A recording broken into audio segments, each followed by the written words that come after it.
परम पूज्यपाद शिष्य आचार्य देव दादा एवं ठाकुर परिवार सभी के चरणों में मेरा कोटि कोटि प्रणाम एवं इस सत्संग में उपस्थित ठाकुर जी के पुत्र पानधारी कर्मीगण, इष्टप्राण दादा, माताएं एवं छोटे छोटे बच्चे सभी को यथावत स्थान पर मेरा आनंदित जय गुरु प्रणाम और ढेर सारा प्यार। आज का ये दिन मुझे लगता है सबको अच्छा लग रहा है।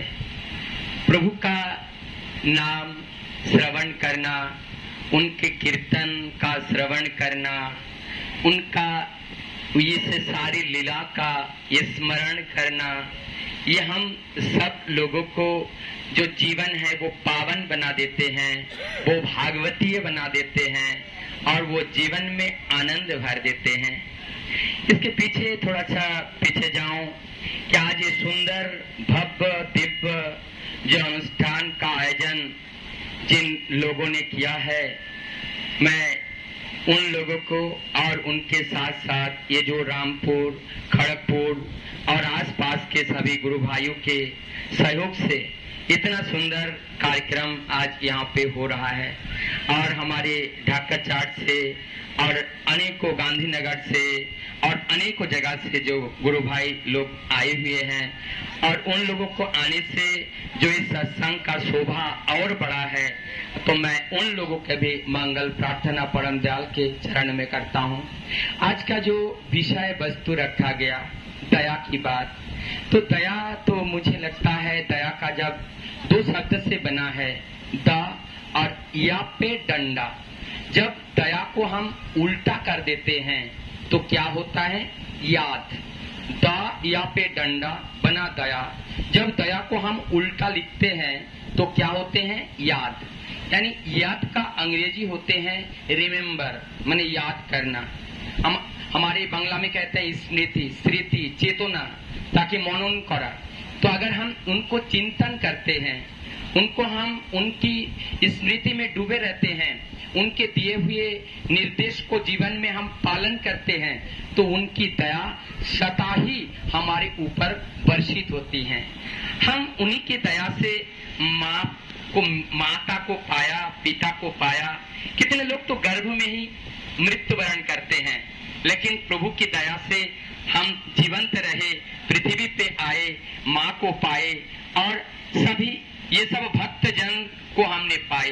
तो ये कितनी बड़ी ये दया है, ये अनुकंपा है। सत्संग के विषय में अगर बताया जाए, सत्संग क्या है? सत्संग ये एक ऐसा मूवमेंट है, ऐसा आंदोलन है, जैसे आम के पेड़ को जब आंदोलित करते हैं, उसमें से जो पेड़ के साथ मजबूती से जो जकड़ा नहीं रहता है वो झड़ जाता है। तो जब सत्य के साथ हम युक्त होते हैं, हमारे अंदर एक आंदोलन उत्पन्न होता है और वो आंदोलन हमारे देह के अंदर बैठे हुए अवगुण की तरह जो पक्षियां होती हैं, वो पक्षियां एक एक करके उड़ जाती हैं जब हम अपने को आंदोलित करते हैं ऐसे सत्संग आंदोलन से। और ऐसे सत्संग आंदोलन की जरूरत आप क्यों है? आप बताइए, सबको सुंदर संतान की जरूरत है या नहीं है? यदि है तो कहाँ से आएगा? वो आएगा उनकी दया से, सत्संग के माध्यम से। हर कोई चाहता है बेटा बड़ा हुआ, बहू चाहिए। एक अच्छा बहू कहाँ से आएगा? ये सत्संग के माध्यम से ही आएगा।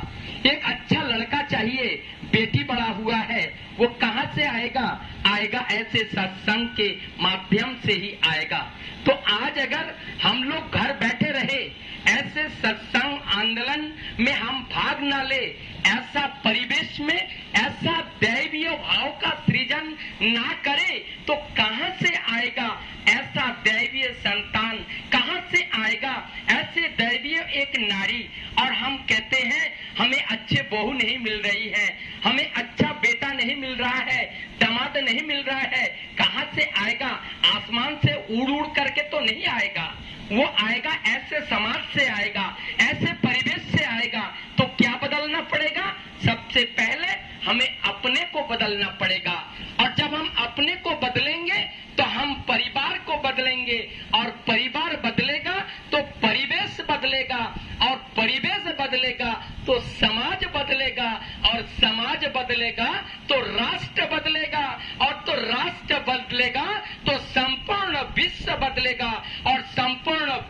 बदलेगा तो नव जागरण, नव क्रांति का आगमन होगा और वही सत्य युग का सृजन होगा।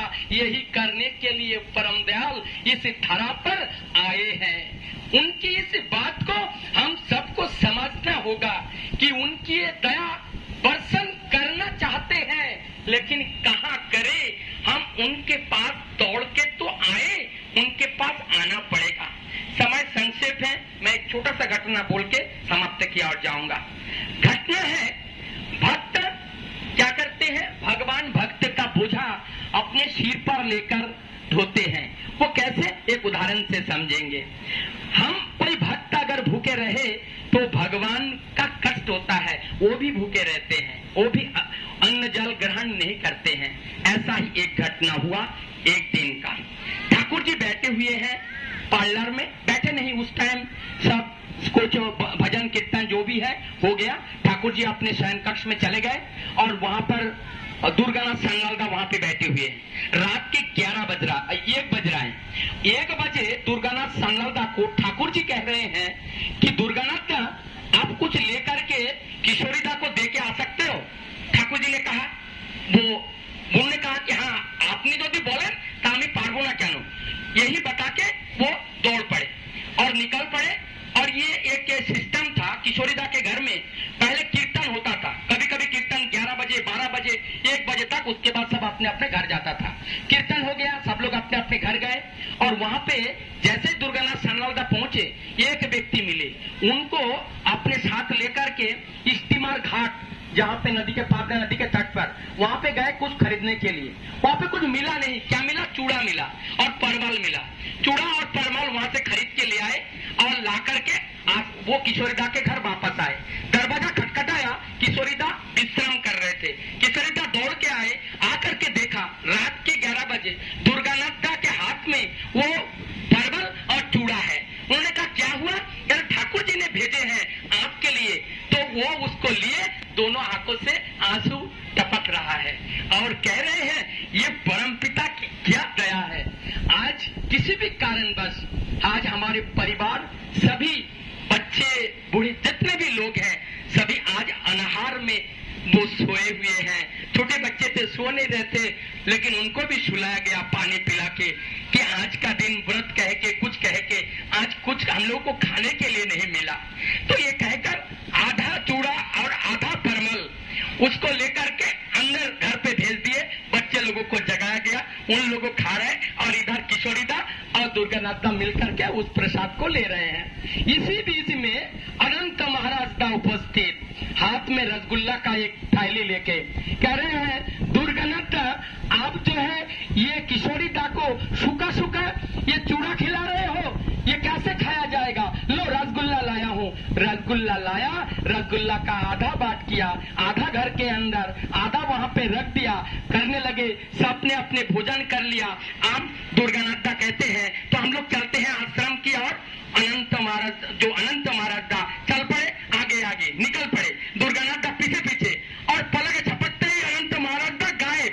अब अनंत महाराज दा जैसे गायब हो गए, उनको डर लगा दुर्गानाथ दादा को, पता नहीं क्या हुआ, ये कहाँ चले गए। दौड़ के चले गए और कहाँ पे गए, जाकर के चिल्ला के गिर पड़े। कहाँ, जहाँ ठाकुर का शयन कक्ष है पापना हिमायतपुर उस गांव में। वहां पे जाकर के जैसे ही गिर पड़े और वहां पर वो आवाज सुन करके ठाकुर जी दरवाजा खोलकर बाहर आए और साथ साथ अनंतनाथ महाराज दा भी आए।